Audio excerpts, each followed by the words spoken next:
গত বছরের এই সময়ের তুলনায় ২৬% রেমিটেন্স প্রবাহ বৃদ্ধি পেয়েছে বলে জানিয়েছেন প্রবাসী কল্যাণ মন্ত্রণালয়ের উপদেষ্টা অধ্যাপক আসিফ নজরুল। আন্তর্জাতিক অভিবাসী দিবস এবং জাতীয় প্রবাসী দিবস উপলক্ষে আয়োজিত আলোচনা সভায় প্রধান অতিথির বক্তব্যে তিনি এই কথা বলেন। অনুষ্ঠানে উপস্থিত ছিলেন যুবক ও ক্রীড়া মন্ত্রণালয়ের উপদেষ্টা আসিফ মাহমুদ সজীব ভুইয়া। তিনি বলেন, জুলাই আন্দোলনে গুরুত্বপূর্ণ ভূমিকা রেখেছেন প্রবাসীরা। কোটা আন্দোলনকে এক দফাতে রূপ দিতেও প্রবাসীদের ভূমিকা অনস্বীকার্য ছিল।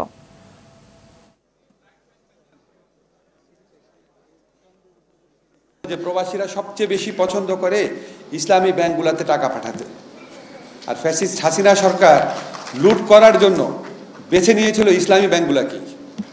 6টা ইসলামী ব্যাংক থেকে আপনারা জানেন হাজার হাজার কোটি টাকা পাচার করেছে তাদের প্রিয় বিজনেস গ্রুপ। এবং তারা আমাকে বলল যে আমরা যখন ইসলামী ব্যাংকগুলোতে যে আমরা যখন একটা চেক দেই, চেক পর্যন্ত অনার করতে পারে না। বাংলাদেশে সবচেয়ে শক্তিশালী ছিল ইসলামী ব্যাংক সহ অন্যান্য ইসলামী ধারার ব্যাংকগুলো। এই ব্যাংকগুলোকে টার্গেট করে দুর্বল করে দেওয়া হয়েছিল।